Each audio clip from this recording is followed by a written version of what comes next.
又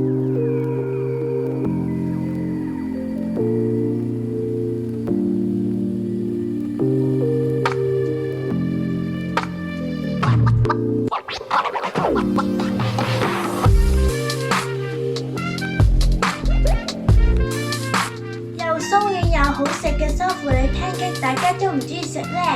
原來呢個咁好味嘅 pancake 都係喺屋企自己整㗎，一齊睇下點做啦！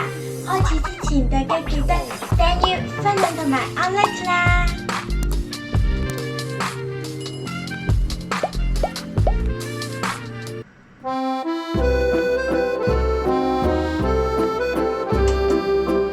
今日我會用一隻雞蛋嚟做 pancake。首先分開蛋白同埋蛋黃，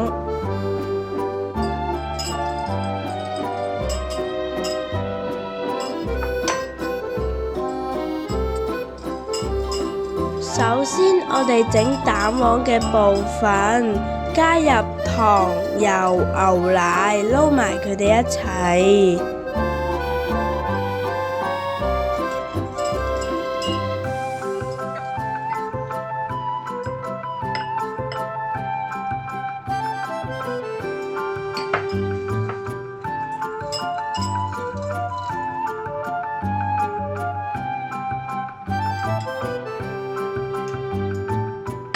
最後篩入低筋麵粉，繼續撈到佢冇粉粒為止。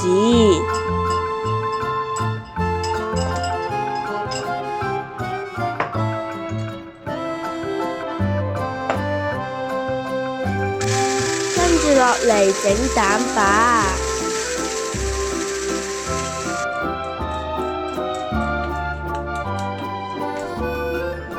搞到佢略為起泡之後呢，加入砂糖繼續打，一直打到個蛋白變硬，可以形成個倒鈎就 OK 嘅啦。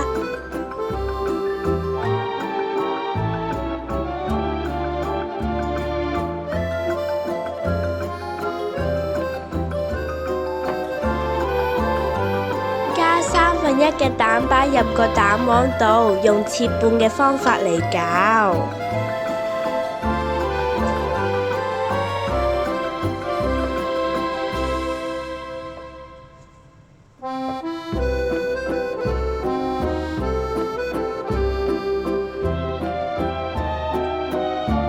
完成咗之後呢，再將蛋糊倒入蛋白裏面，繼續撈勻。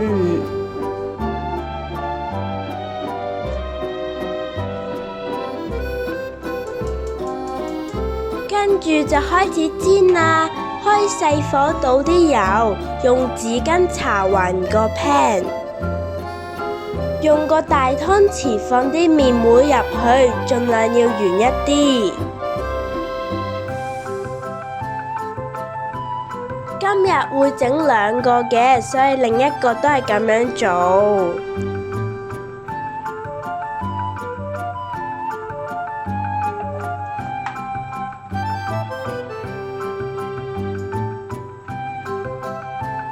冚上蓋，用細火煎4分鐘。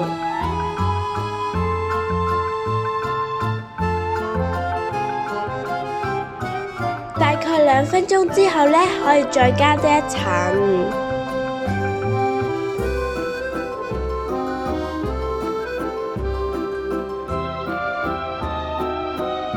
煎好一面，再慢慢反住另一面，咦，都幾靚喎！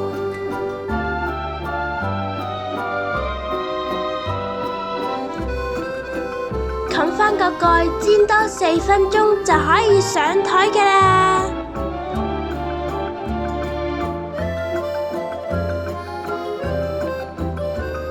加上你鍾意嘅水果、牛油、糖漿同埋撒上糖粉，就係鬆軟美味嘅梳芙里 pancake 啦！